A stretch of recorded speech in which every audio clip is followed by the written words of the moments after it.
جو ہمارے قریبی بھائی اور دوست ہیں علامہ ارشاد بھٹی صاحب حفظہ اللہ تعالی، اب وہ بھی پورے علامہ بن چکے ہیں نا علماء کے ساتھ بیٹھ کے. دیکھیں انہوں نے کتنی تیاری کی ہوتی ہے، بڑے کرٹیکل کوسچنز انہوں نے لکھے ہوئے ہوتے ہیں. تو انہوں نے سید جواد نقوی صاحب کے ساتھ ایک پوڈ کاسٹ ریکارڈ کی، پچھلے ویک وہ اپلوڈ ہوئی. تو میں نے ارشاد بھٹی صاحب کو پھر بعد میں فون کیا، میں نے کہا کہ آپ نے بڑی اچھی ریکارڈنگ کی ہے، لیکن اس میں 2-3 چیزیں ایسی تھیں جو میں آپ کو بتانا چاہ رہا ہوں مستقبل کے لیے. تو انہوں نے نوٹ کر لی. پھر جواد نقوی صاحب سے بھی میں نے فون پہ وہ چیزیں ڈسکس کی.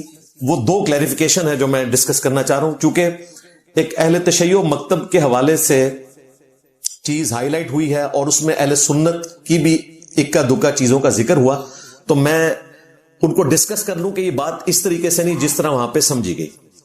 کلیریفیکیشن نمبر 1، ارشاد بھٹی صاحب نے ان سے ڈسکس کیا کہ آپ جو اذان کے اندر حی علی خیر العمل پڑھتے ہیں تو یہ اذان اہل سنت کی اذان سے مختلف ہے.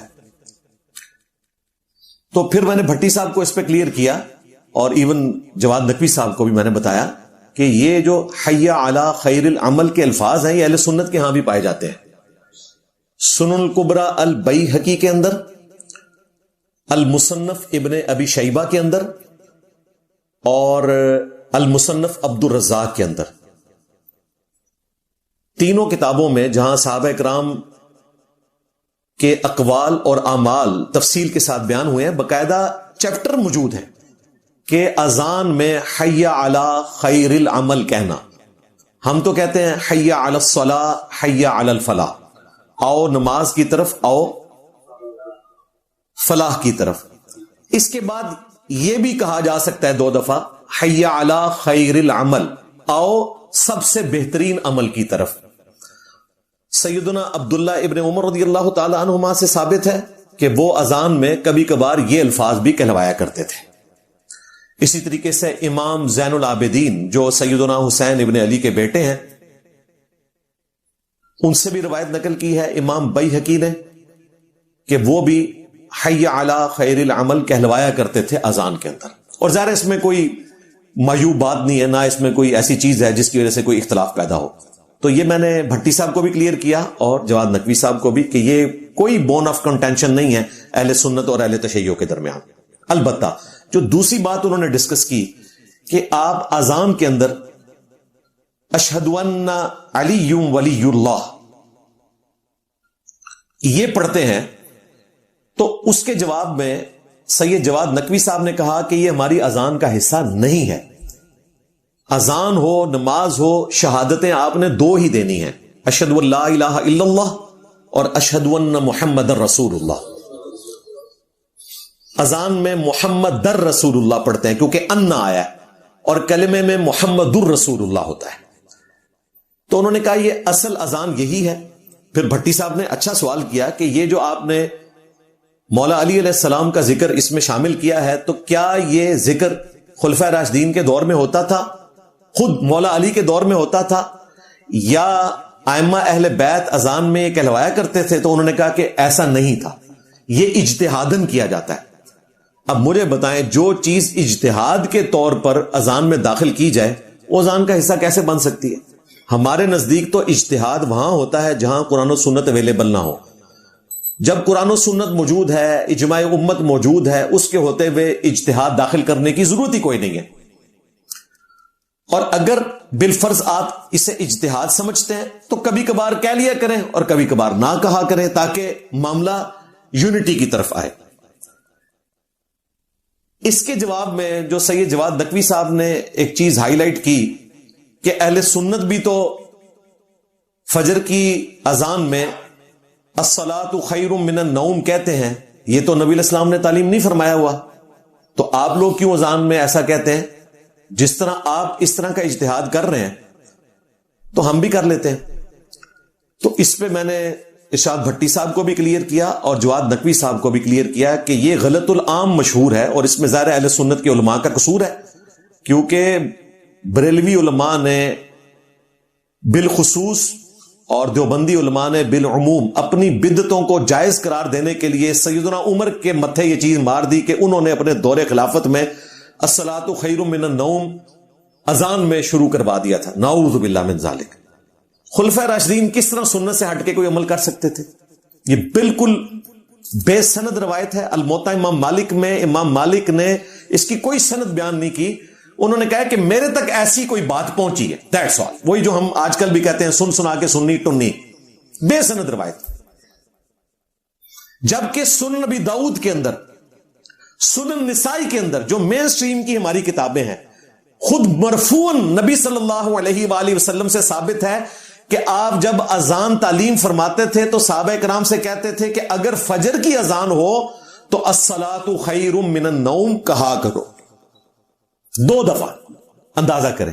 جب نبی علیہ السلام خود تعلیم فرما رہے ہیں تو پھر یہ نہ اجتہاد کا معاملہ ہے, نہ کسی خلیفہ راشد کا کوئی جاری کردہ عمل ہے. بالکل یہ جھوٹ کے اوپر مبنی چیز ہے. اور ظاہر ہے وہ جھوٹ اس وجہ سے عام ہو گیا کہ ایک بے سند روایت تھی, دیٹس آل. اور دیکھیں ابو داؤد, سنن نسائی, یہ ہماری مین سٹریم کی کتابیں ہیں. ان کے اندر نبی علیہ السلام کا اپنا عمل موجود ہے کہ آپ نے الصلاۃ خیر من النوم سکھایا. لیکن ہمارے اہل سنت کے علماء یہ کتابیں صرف اپنے شوکیسوں میں سجا کے رکھتے رہے, نہ خود پڑھا نہ عوام کو بتایا. الٹا انہوں نے اپنی بدعتیں حلال کرنے کے لیے کہا کہ جی اگر حضرت عمر الصلاۃ خیر من النوم کر سکتے ہیں تو ہم اذان سے پہلے الصلاۃ والسلام علیک یا رسول اللہ کیوں نہیں کر سکتے؟ بالکل بات تو ٹھیک ہے, ہاں, کیونکہ سیدنا عمر بھی امتی ہیں اور آج کا کوئی شخص بھی کوئی عمل شروع کرے گا تو وہ امتی ہے. یہ جو حدیث ہے نا ابو داؤد, ترمذی, ابن ماجہ کی, علیکم بسنتی وسنت الخلفاء الراشدین المہدیین, یہ حدیث خلفائے راشدین کے پولیٹیکل ڈیسیژن سے متعلق ہے کہ آپ نے اس کی پیروی کرنی ہے. سنت کے حوالے سے نہیں ہے کہ آپ نے کوئی ایسا عمل ان کا فالو کرنا ہے جو سنت سے ہٹ کے ہو.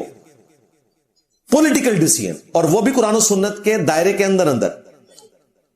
یا ایھا الذین آمنوا اطیعوا اللہ واطیعوا الرسول واولی الامر منکم, اطاعت کرو اللہ کی اور اس کے رسول کی اور جو تم میں حکمران ہے. لیکن حکمران کو کھلی چھٹی نہیں ہے. فَإِن تَنَازَعْتُمْ فِي شَيْءٍ فَرُدُّوهُ إِلَى اللَّهِ وَالرَّسُولِ, اگر تنازع ہو جائے حکمران سے پھر اللہ رسول سے فیصلہ کروانا ہے, آج کی ڈیٹ میں قرآن و سنت سے. اور اس کی کئی ایک مثالیں میں نے بیان کی ہیں. بخاری مسلم کھول کے دیکھ لیں. سیدنا عثمان نے اپنے زمانے میں حج تمتع پہ پابندی لگائی, سیدنا علی نے ماننے سے انکار کر دیا, اور سیدنا عثمان نے آگے سے نہیں کہا علیکم بسنتی وسنت الخلفاء الراشدین المہدیین. سیدنا علی کے الفاظ ہیں بخاری مسلم میں کہ میں کسی شخص کی وجہ سے رسول اللہ کی سنت کو نہیں چھوڑ سکتا. اور وہ کس کو کہہ رہے تھے؟ سیدنا عثمان کو. اور اس کو روایت کون کر رہا ہے؟ مروان. اور بتا رہا کس کو ہے؟ امام زین العابدین کو, کہ میں اس مجلس میں موجود تھا جہاں میں نے مولا علی کو دیکھا کہ انہوں نے سیدنا عثمان سے مخالفت کی سنت کی اہمیت کے اندر. آج دنیا میں 95% مسلمان حج تمتع کرتے ہیں اور یہ سارا ثواب مولا علی کو جاتا ہے. ورنہ سیدنا عمر نے بھی پولیٹیکل ڈیسیژن کیا, اپنے دور میں پابندی لگائی.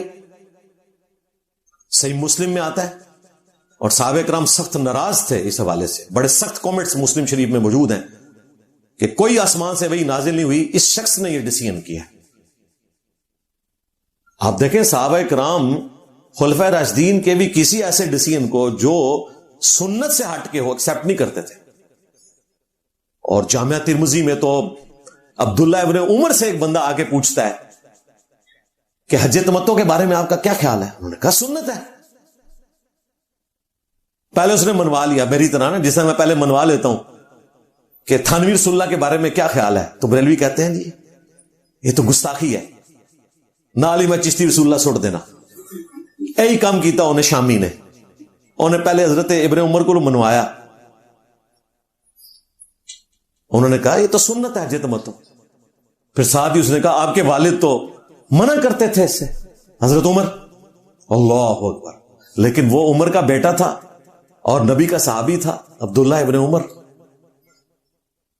انہوں نے کہا مجھے بتا, اگر کسی معاملے میں نبی علیہ السلام کی کوئی حکم دے اور میرا والد اس کی مخالفت کرے تو کیا رسول اللہ کی بات مانی جائے گی یا میرے باپ کی بات مانی جائے گی؟ اس نے کہا نبی کی بات مانی جائے گی. تو انہوں نے کہا پھر نبی علیہ السلام نے حج تمتع کو جاری کیا.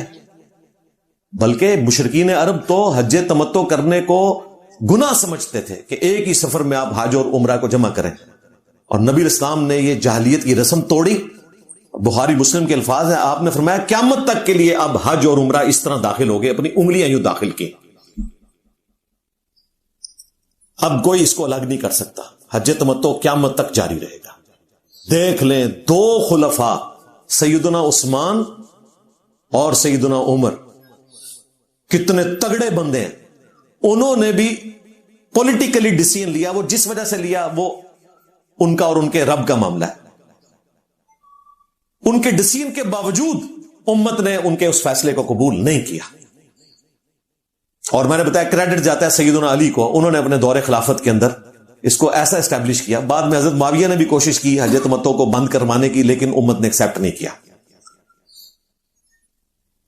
یہ بھائی کتابوں کا دین ہے، یہ بابوں کا دین نہیں ہے، یہ علمی باتیں ہو رہی ہیں. یہ حدیثیں بخاری مسلم میں صدیوں سے لکھی ہوئی تھی. قصور میرا یہ ہے کہ میں نے پبلک کے آگے ان کو پیش کیا ہے اور پبلک کو چڑھا دیا ہے ان کے بڑوں کے اوپر، یعنی کہ میں نبی سا ہے ہی کوئی نہیں، تیرے بابے تھے شاہ ہی کوئی نہیں. اب سمجھ آئی کہ یہ نبی کے مقابلے پہ چاہے آج کا کوئی انسان آئے، چاہے نبی کے اپنے زمانے کا انسان آئے، بات اس کی مانی جائے گی جس کی قبر مدینے میں ہے صلی اللہ علیہ وآلہ وسلم. اور یہ ہمیں کون سکھا رہا ہے؟ مولا علی سکھا رہے ہیں، عبداللہ ابن عمر سکھا رہے ہیں. میں اس قسم کی کئی مثالیں پیش کر سکتا ہوں. خلفائے راشدین کے کئی ایک ڈیسیژنز جو امت نے ماننے سے انکار کیا، اس زمانے کے لوگوں نے بھی، اور الحمدللہ سنت آج اسی طریقے سے جاری ہے اللہ کے فضل سے. تو یہ کلیریفیکیشن میں نے ضروری سمجھی.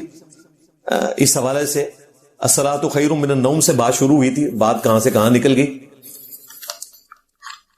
کلیریفیکیشن نمبر 2، وہ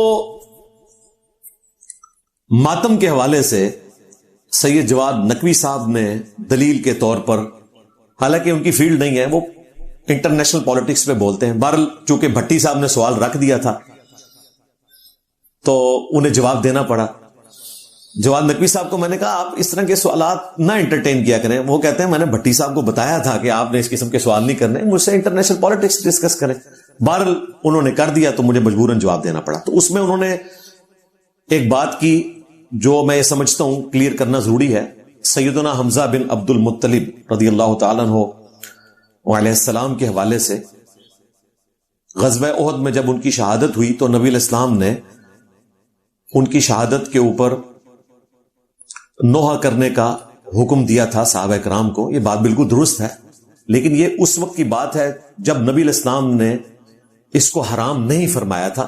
وہ اسی طریقے سے رسومات چل رہی تھی اور آپ نے کہا کہ حمزہ پہ تو کوئی رونے والا بھی نہیں ہے. پھر کچھ عورتیں انصار کی آئیں اور انہوں نے وہاں پر نوحہ کیا، آہو بکا کیا بلند آواز سے. اس کے بعد نبی علیہ السلام نے اس چیز کو قیامت تک کے لیے منع فرما دیا.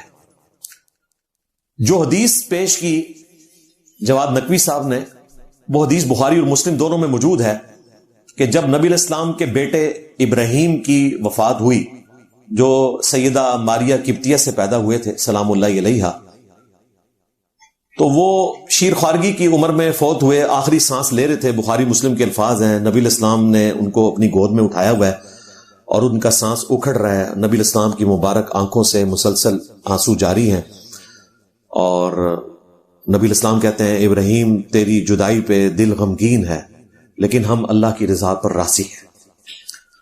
تو صحابہ کرام نے عرض کیا یا رسول اللہ آپ نے تو میت کے اوپر آہو بکا کرنے سے منع کیا ہے، تو آپ رو رہے ہیں اپنے بیٹے کو اس حالت میں دیکھ کے. تو آپ علیہ السلام نے فرمایا کہ رونا جو ہے یہ رحمت ہے اور یہ اللہ کی طرف سے ہے اور اللہ تعالی رحمت فرمانے والا ہے ایسے لوگوں پر جن کے دلوں میں رحم موجود ہوتا ہے. یعنی اگر دکھ کی وجہ سے آنکھوں میں آنسو آئیں تو یہ سنت ہے، لیکن ان آنسوؤں کے ساتھ آواز بلند نہ ہو، چیخو پکار نہ ہو، رخسار پیٹنا نہ ہو، گریبان پھاڑنا نہ ہو. ان چیزوں کی ممانعت ہے. وہ بخاری مسلم میں حدیث موجود ہے. اللہ کے محبوب صلی اللہ علیہ وآلہ وسلم نے فرمایا کہ جو شخص غم کی حالت میں گریبان چاک کرے، اپنے رخسار پیٹے، تو یہ اس کا عمل زمانہ جاہلیت سے تعلق رکھتا ہے، جس کو نبی الاسلام نے بعد میں بین کر دیا۔ ایک اور حدیث ہے بخاری اور مسلم میں، اللہ کے محبوب صلی اللہ علیہ وآلہ وسلم نے فرمایا کہ جو کوئی شخص غم کی حالت میں اونچی آواز سے روئے یا اپنے کپڑے پھاڑے تو اس کا مجھ سے کوئی تعلق نہیں۔ اس قسم کی کئی ایک روایتیں موجود ہیں اہل سنت کے ہاں۔ البتہ ایک چیز سید جواد نقوی صاحب نے جو انڈورس کی، میں ان کو اپریشیٹ کروں گا کہ انہوں نے کہا کہ ماتم میں بھی کرتا ہوں، لیکن اس قسم کا ماتم کرنا کہ جسم سے خون نکلے، یہ بالکل حرام ہے، یہ انہوں نے بات کی۔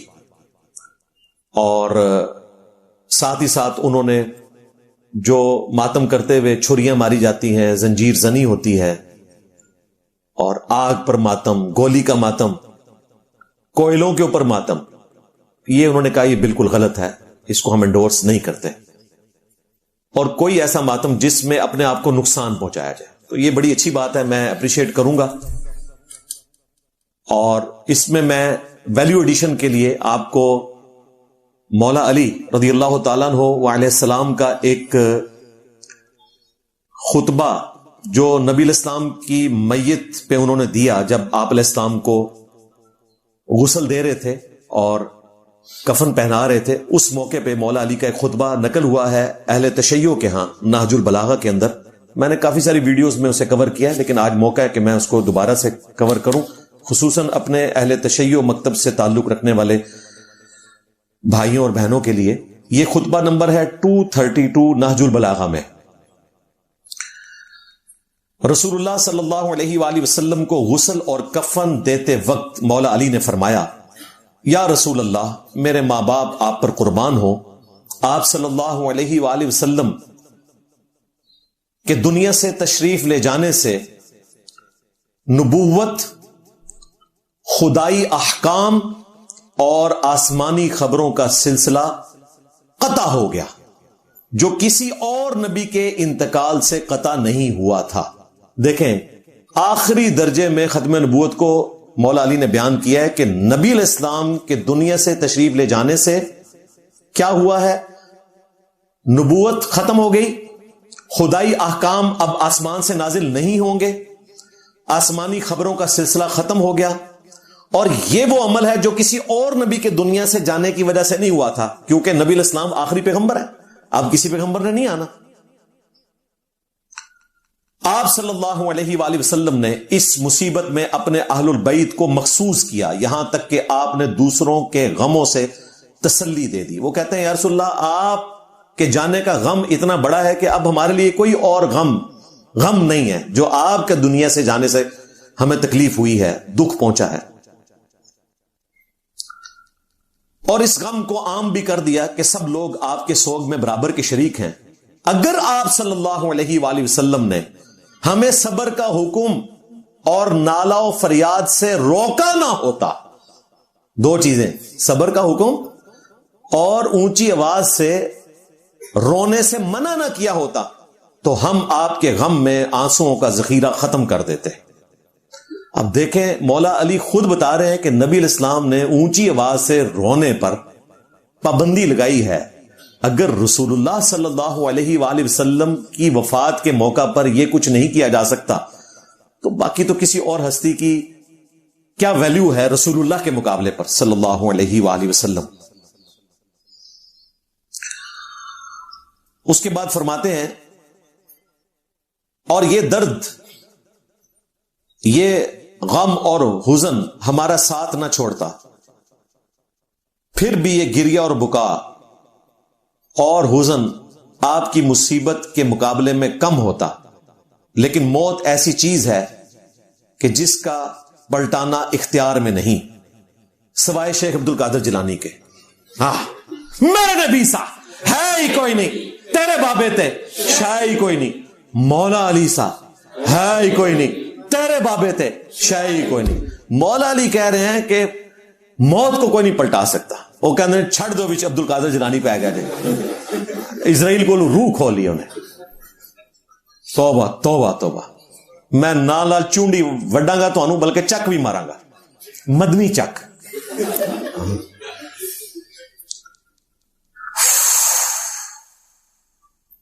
جس کا پلٹانا اختیار میں نہیں اور نہ اس کا دور کرنا بس میں ہے. میرے ماں باپ آپ پر قربان, ہمیں بھی اپنے پروردگار کے پاس یاد رکھیے گا اور ہمارا خیال رکھیے گا.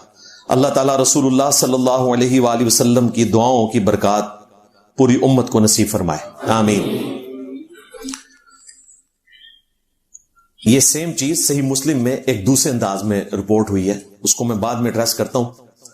لیکن یہاں پر آپ دیکھیں مولا علی نے امت کو عقیدہ بتا دیا کہ نبی علیہ السلام کے بعد کوئی شخص نہیں کہہ سکتا کہ اس کے پاس آسمان سے کوئی خبر آتی ہے. اب چاہے تصوف کے نام کے اوپر, کشف الہام کے اوپر کوئی عمارت کھڑی کی جائے, یا عقیدہ امامت کو اس حوالے سے پیش کیا جائے کہ رسول اللہ کے بعد کوئی اللہ تعالیٰ اپنے بندوں میں سے کسی کو وحی کے ذریعے خبردار کرتا ہے, یا کوئی امتی نبی والا کانسیپٹ امت کو بتایا جائے, یہ سب کے سب عقیدے کفریہ ہیں اور ان کی اسلام میں کوئی گنجائش نہیں ہے. صحیح مسلم میں ایک حدیث موجود ہے اسی کو سپورٹو. جب نبی علیہ السلام کی وفات ہوئی تو سیدنا ابو بکر سیدنا عمر کو لے کر ام ایمن کے پاس آئے. نبی علیہ السلام بھی ان کے پاس جایا کرتے تھے, بڑھیا خاتون تھی, نبی علیہ السلام کے جانثار صحابیات میں سے تھی. تو جب یہ ملنے کے لیے گئے اور سنت پوری کرنے کے لیے کہ نبی علیہ السلام بھی آتے تھے, چلیں ہم بھی اماں کو سلام کر لیں, تو وہ رو رہی تھی. تو سیدنا عمر نے ان سے کہا کہ ام ایمن مت روئیے, اللہ تعالیٰ کے ہاں نبی علیہ السلام کے لیے اس سے بہتر ہے جو دنیا میں تھا. وَلَلْآخِرَةُ خَيْرٌ لَكَ مِنَ الْأُولَى. اے محبوب صلی اللہ علیہ وآلہ وسلم, آپ کا ہر آنے والا لمحہ گزرے ہوئے سے بہتر ہے, کوئی شک نہیں ہے. نبی علیہ السلام کی جو آج کی قبر مبارک کی زندگی ہے وہ مدینہ شریف کی زندگی سے بہتر ہے, اور قیامت کے دن کی زندگی قبر مبارک کی زندگی سے بہتر ہے, اور جنت کی زندگی قیامت کے دن کی زندگی سے بہتر ہے. ہر وقت اللہ اور اس کے فرشتے درود و سلام بھیج رہے ہیں. ان اللہ وملائکتہ یصلون علی النبی اللہم صلی علی محمد وعلی آل محمد. تو یہ سیدنا عمر نے کہا ام ایمن سے, لیکن ام ایمن عورت تھیں, اور پبلک میں ویسے تو مشہور یہ ہے کہ عورت کی عقل جو ہے وہ مرد کی نسبت کم ہوتی ہے. وہ حدیث کو ایک غلط طریقے سے پریزنٹ کیا جاتا ہے, آج ٹاپک نہیں ہے. لیکن وہ عورت کیا تھی, جینیس خاتون تھی.